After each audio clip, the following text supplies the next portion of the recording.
તો આગળ વાત મહેસાણામાં કરીશું કે જ્યાં મહેસાણામાં પણ મિની વાવાઝોડું થયું અને સાથે ધરોઈ ડેમ વિસ્તારની અંદર ભારે પવન ફૂંકાયો છે। ટેન્ટ સિટીમાં ટેન્ટ ઉડ્યા છે। જે ટેન્ટ બનાવવામાં આવ્યા હતા તે ટેન્ટ ઉડી જવા પામ્યા। ટેન્ટ ઉડતા જ પ્રવાસીઓને બહાર ખસેડાયા છે। મિની વાવાઝોડાના લીધે પ્રવાસીઓને હાલાકી પડી રહી છે। આ દ્રશ્યો મહેસાણાના છે કે જ્યાં આગળ મહેસાણામાં મિની વાવાઝોડાની અસર થઈ અને ધરોઈ ડેમ વિસ્તારની અંદર ભારે પવન ફૂંકાયો છે। ભારે પવન ફૂંકાતા ધરોઈ ડેમ વિસ્તાર કે જ્યાં ટેન્ટ સિટી બનાવવામાં આવી હતી, જેની અંદર ટેન્ટ બનાવવામાં આવ્યા હતા, તે ટેન્ટ ઉડી જવા પામ્યા છે। તો પ્રવાસીઓને પણ ભારે હાલાકીનો સામનો કરવો પડ્યો હતો અને આ દ્રશ્યો છે મહેસાણાના।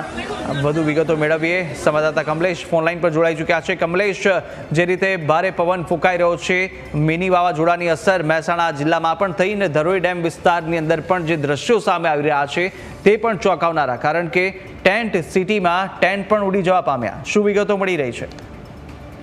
એડવેન્ચર ફેસ્ટનું આયોજન કરવામાં આવ્યું છે। 45 દિવસીય આ ફેસ્ટમાં ટેન્ટ સિટી બનાવવામાં આવી છે, જેમાં પ્રવાસીઓ રાત્રિ રોકાણ કરી શકે તે પ્રકારની વ્યવસ્થા પણ કરવામાં આવી છે। અને આજે રવિવાર હોવાને કારણે મોટી સંખ્યામાં પ્રવાસીઓ આ ટેન્ટ સિટીમાં મુલાકાતે આવ્યા હતા। દરમિયાન સાંજના સમયે ભારે પવન અને વાવાઝોડાને કારણે જે ટેન્ટ સિટીમાં જે ટેન્ટ બનાવવામાં આવ્યા હતા તે ટેન્ટ ઉડી જતા પ્રવાસીઓને અન્યત્ર ખસેડવાની ફરજ પડી હતી।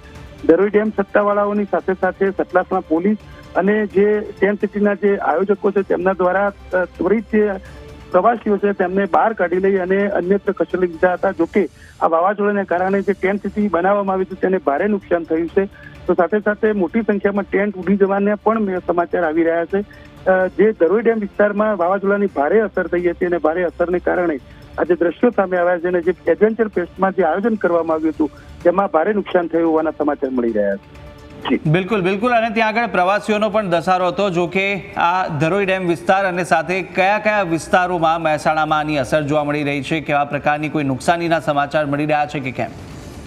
સમગ્ર મહેસાણા જિલ્લામાં વાવાઝોડાની અસર જોવા મળી છે। જોકે અન્ય જગ્યાએ કોઈ મોટી ઘટના સામે નથી આવી, પરંતુ મહેસાણામાં પણ ભારે પવન ફૂંકાયો હતો અને તેના કારણે મહેસાણા ઊંઝા હાઈવે ઉપર એક હોર્ડિંગ પડી જવાની ઘટના સામે આવી છે। જોકે ધરોઈ ડેમ વિસ્તારમાં સૌથી વધુ અસર થઈ હતી અને ત્યાં ભારે પવન ફૂંકાયો હતો અને ખુલ્લું હોવાને કારણે પવનની જે ગતિ હતી તે વધુ હોવાને કારણે અને ટેન્ટ સિટી પણ ખુલ્લા મેદાનમાં બનાવેલી હોવાને કારણે તેને પવનની ભારે અસર થઈ હતી અને તેને કારણે જે ટેન્ટ સિટી બનાવવામાં આવી હતી તેને ભારે નુકસાન થયું છે। સાથે સાથે જે પ્રવાસીઓ આવ્યા હતા એ પ્રવાસીઓ પણ મુશ્કેલીમાં મુકાઈ ગયા હતા, કારણ કે રાત્રિ રોકાણ માટે તેમણે ટેન્ટ સિટીમાં બુકિંગ કરાવેલું હતું અને જે પ્રકારે કુદરતી જે આપત્તિ આવી અને જેને કારણે ભારે પવન ફૂંકાયો અને પવનને કારણે ટેન્ટ સિટીને નુકસાન થયું। હવે રાત્રિના સમયે પ્રવાસીઓને ક્યાં રાખવા તે પણ એક મોટી સમસ્યા ઊભી થઈ છે। જોકે ડેમ સત્તાવાળાઓ અને જે ટેન્ટ સિટીના જે આયોજકો છે તેમના દ્વારા ઓલ્ટરનેટિવ વ્યવસ્થા કરવામાં આવી છે અને હાલમાં પવનનું જે હતી ગતિ એ બંધ થઈ ગઈ છે, તેને કારણે હવે જે નુકસાન હતું એ નુકસાન ટળી ગયું છે, પરંતુ જે ટેન્ટ સિટી હતું તેને ભારે નુકસાન થવાના સમાચાર છે। તો પ્રવાસીઓને પણ જે ટેન્ટ સિટીમાં નુકસાન થતા હાલાકીનો સામનો કરવો પડ્યો હતો। બિલકુલ બિલકુલ કમલેશ, માહિતી સાથે જોડાવા બદલ આપનો આભાર। તો આ તરફ મહેસાણાના દ્રશ્યો, ધરોઈ ડેમ વિસ્તારની અંદર ભારે પવન સાથે વરસાદી માહોલ જામ્યો।